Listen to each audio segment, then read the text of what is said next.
Exhibit 209, December 2020, group text thread between defendant Banks, CC4, and other OTF affiliates where Banks, encouraging his gang members to seek revenge for Bennett's death, says he ain't celebrating because Vaughn is dead and nothing happened. Vaughn is on me. Vaughn is y'all. And if the shoe was on the other foot, it would be no pressure pressed. Group text between defendant Banks, CC4, CC6, defendant Wilson, and others, where defendant Banks tells the group a suspected cooperator is just ready to snitch, blood clear as day, but as long as we don't break, they can tell him whatever. All right. This motion by Brown Eyes just unleashed a whole bunch of shit, and I'm going to be fair. Y'all think I'm biased, but this ain't good.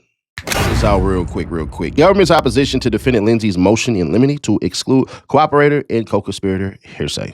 And if y'all look at this, y'all want to know something funny. Todd Blanche does not get placed at the top of all these motions all the time. Bill Esley will pop up, but yeah, it is what it is. Anyways, let's get on to it. Following the murder of defendant Durk Banks, close friend, and fellow OTF member Davon Bennett, a.k.a. Vaughn, at least 10 co-conspirators, including defendant Banks, Wilson, and Lindsay, plotted to track, stalk, and kill individuals deemed responsible for Bennett's murder, including TB. That conspiracy, which began no later than November 6, 2020, resulted in SR's murder on August 19, 2022, and continued to at least August 2023. At trial, the government will prove defendant Lindsay joined the conspiracy on August 18, 2022, as a contract killer employed by defendant Banks to murder TB. Defendant Lindsay now seeks exclusion of broad categories of evidence that should be admitted against him under binding case law. Specifically, he seeks to exclude one communication between co-conspirators that predate his participation in the conspiracy, because we just want to make sure that we show everybody you're a bad guy and you've been a bad guy. That's so damn crazy to me. 2, communications between co-conspirators the day before and on the day of the murder, which makes sense. 3, communications that post-date defendant Lindsay's role in the conspiracy. His motion is without merit and should be denied. Then it says defendant Lindsay also seeks an order requiring the government, before opening statements, to identify each co-conspirator statement it will offer against Lindsay and to make the thresholds on the rule demands. However, at a trial, court has discretion to determine whether the government may introduce co-conspirator declarations before establishing the conspiracy and the defendant's connection to it. Yeah, but that's some dirty shit. Flat out. Y'all want, and that's why the severance makes a lot of sense. It just does, man. Argument, legal framework. Declarations by one co-conspirator made during the course of and in furtherance of the conspiracy may be used either against another co-conspirator or another conspirator because they are not hearsay. As subject, the admission of co-conspirator statements pursuant to Rule 801D2E requires only a foundation that 1, the declaration was made during the life of the conspiracy, 2, it was made in furtherance of the conspiracy, and 3, there is, including the co-conspirator's declaration itself, sufficient proof the existence of a conspiracy and of defendant's connection to it. Statements that predate defendant's participation in the conspiracy are admissible against him. A co-conspirator statement made before a defendant joined the conspiracy is not hearsay.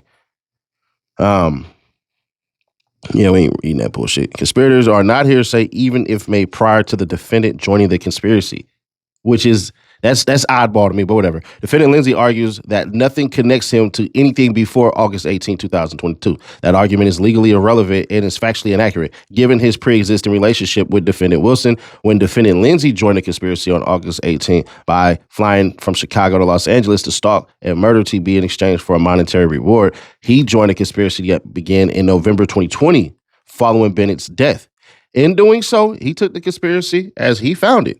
Specifically, the following exhibits all contain co-conspirator statements made during and in furtherance of the conspiracy to stalk and kill TB, and therefore admissible against Lindsay. Exhibit 206, co-conspirator CC 4, seeking and obtaining TB's phone number 2 days after Bennett's killing. And Exhibit 209, December 2020, group text thread between defendant Banks, CC4, and other OTF affiliates where Banks, encouraging his gang members to seek revenge for Bennett's death, says he ain't celebrating because Vaughn is dead and nothing happened. Vaughn is on me. Vaughn is y'all. And if the shoe was on the other foot, it would be no pressure pressed. Statements made by co-conspirators immediately before and after SR's murder were in furtherance of the conspiracy's objective and are admissible against defendant Lindsay. Co-conspirators' activity to introduce continued participation in a conspiracy or to allay the fears of a co-conspirator are admissible. Then it goes on to say, according to the following exhibits containing co-conspirator statements are admissible against defendant Lindsay. Exhibit 50 and 51. Text messages by co-conspirators arranging defendant Lindsay's transportation from Chicago to L.A. and back the day before the murder. Text messages between CC3 and PW1 showing CC3 arranging PW's travel, including the day before the murder. August 2023, group's text thread showing defendant Jones, an alleged shooter in Los Angeles, was on VIP list to attend defendant Banks shows. August 19th to August 20th, 2022. Text messages exchanged between defendant Banks and CC4 celebrating SR's murder and mocking TB's reaction to it. God damn. Group text between defendant Banks, CC4, CC6, defendant Wilson, and others, where defendant Banks tells the group a suspected cooperator is just ready to snitch, blood clear as day, but as long as we don't break, they can tell him whatever. Is that thread, all that shit is bad. Yeah, it is. Because you ain't really got nothing to worry about if you're deleting shit, right? But at the same time, one could say, shit, we talked about a whole bunch of bad shit that, whatever the hell, it could be something from buying some type of drugs, hell, even firearm purchases. It could be, illegal gambling. It could be a slew of a whole bunch of shit. So I get the whole, man, whatever the hell, but it doesn't explicitly say, let's go kill him. Let's go murder him. There's no text messages like that say, hey, man, it's 500,000 on this person's head. And that's where we use the sensationalism that the United States government knows how to do, because who the hell you think taught us all this shit anyways? So is it bad? Yeah. Is it everything, the bee's knees, the worst of the worst? No, because we're not going to see a single message or messages saying, yeah, man, I got 5,000 for whoever killed Quando Rondo. I got 250,000 for whoever killed Lil Pop. Those messages don't exist. So it's bad. Don't get me wrong, but it's not the end of it all. July 2023, group text where Banks tells CCs to delete the text thread and start a new one after a CC alerts him that ATF was asking questions about OTF. August 2023, group text thread between Banks, defendant Wilson, and other CCs where Banks remarks that O Block is playing with Von name now, and crazy blood niggas don't slide or hurt mother effers, leaving it all up to us, which provided reassurance that served to maintain trust and cohesiveness among CCs. Group text between defendant Banks and other CCs, including Wilson, where defendant Banks exclaims, Wilson beat his murder, he gonna be more dangerous. I'm almost back, which the government will not offer for its truth. August 24th, 2022, jail call where CC5 says he's smoking on SR, mocking SR's death while laughing uproariously, while the government will not offer for its truth, and defendant Banks jail calls where he receives updates regarding a CC's custodial movement and remarks that CC may be spoiled chicken, snitching. All are admissible as co-conspirator statements. Jesus, help us all. Whew. This one is damning, and nobody reported on this shit. That's crazy. Conclusion. For the reasons discussed above, the court should deny the motion. To the extent the court determines a particular statement is not admissible against defendant Lindsay, the appropriate remedy is a limiting instruction, not exclusion of the evidence. So, all in all, what it truly means is it means that the feds are trying to say the conspiracy had existed already. Doesn't matter when you joined in. There was already a plan, that's conspiracy, a plan to kill Quando Rondo and kill Lil Pop. So it doesn't matter when you joined in. The shit was already there. That's why they're using the text messages from Lil Durk and everybody else and all that shit. So I get it on that part where his argument is basically saying, y'all can't use that shit against me because, bruh, y'all alleged I didn't join this shit until damn near 3 years later. I don't think the judge clears this one. I think the judge lets this one go because at the end of the day, man, you're trying to, this is what the feds are trying to do. They're trying to paint them all as bad people, murderers and all this shit and gang members and putting out hits and all that. When they say Buddy beat the murder charge, they said we're not even bringing this in for the truth. So what the hell are you bringing it in for? Said not for the truth of the matter. We're bringing this in because he's actively telling y'all he wants murderers around him.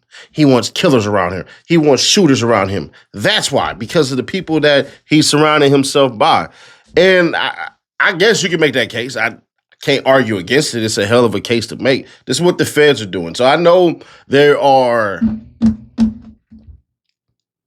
people who think I'm super biased and all this shit and everything, especially in the last video I did. But I asked you guys the question of who sent the screenshots.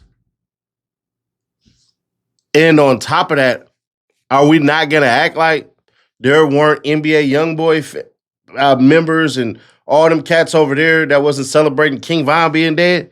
Weren't there disses and shit like that and everything from everybody else? So if we're going to tell the story, you're acting like one set, one group, only one individual. Like, come on, bruh. I'm trying to understand how y'all really do it because it throws me off. This is the Chicago drill culture. Y'all die, we celebrate. We die, y'all celebrate. And people are acting like this shit doesn't exist. So I get the individuals who want to say Durk is fried, Durk is finished, Durk is this, Durk is that. But then y'all forget the culture in which these dudes come from. So in one instance, when he's saying I get high as Duck, that's bad. So he stopped dissing Duck. But that nigga call your cousin, man, his ass died. Wasn't his cousin talking about smoking on King Von and all this shit?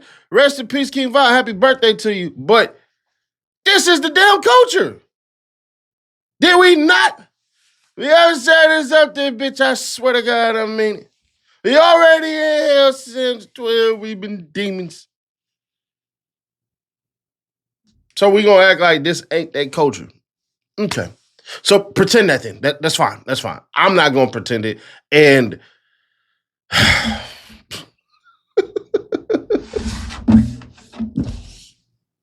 I'm just not gonna pretend that this ain't the shit that they own. Once again, I'm only saying for one person. Y'all not hearing me say everybody else is gonna beat the damn shit. I'm not saying that at all. They have a hell of a hill to climb. The feds have made a stronger case that, yeah, these cats did this shit. We have the flights, we have this, we have that. The feds have made a very compelling case that I think that it's going to be beyond difficult for them to beat. So I believe the feds more than likely going to get their victory with everybody else. But them putting the instructions of this one, this one, this one, this one, I'm going to be honest with you. That's on your lawyer to do. Every lawyer is going to have to come up when they make an act against somebody and say, hey, my client right here, were you talking about him? Was he mentioning this? Was he mentioning that? So just to be fair, this is not against my client at all. And unfortunately or fortunately, you're going to have to do that. But for the feds to do this shit, they don't do that shit. I ain't seen a state do that shit. So that's not the common practice. It's ugly. It's dirty.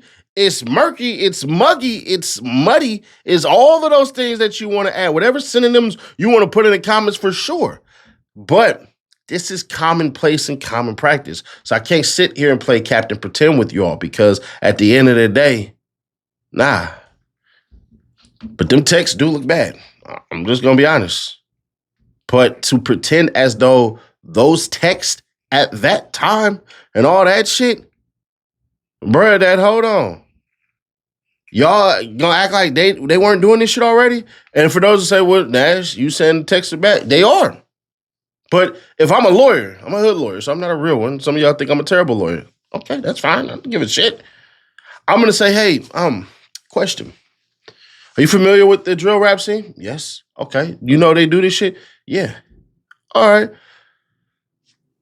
Did you see anywhere where Durk says, now this person is next, all this shit? No. Do you think that it's possible? Well, you can't ask that because they'll say anything's possible. But for the moment being, how they operate and how they do things, is that something you would do? No. Is that something I would do? No. But they do it, right? Yeah. Who does it? Just this group or the whole Chicago drill scene? Let's say the whole Chicago drill scene. And when you learn that and you learn that that's how everybody does it, that starts to weaken the argument. Maybe I should go get my bar because I think I could do this shit in my goddamn sleep. I'm pretty nice at this shit. Y'all let me know. We're gonna start a GoFundMe because I'm not coming out of my pocket for this shit. I will say half the cases will be pro bono. But anyway, subscribe, turn the bell to notified, share to keep your people. Sydney Star can't make bail from all that money and shit that she's talking. And people are blaming the wrong damn people. Y'all blaming the parents when in all actuality, you should be blaming somebody else. Click right here for that video or click right here for the playlist and I will catch y'all in the next one. Y'all come on back now, you hear?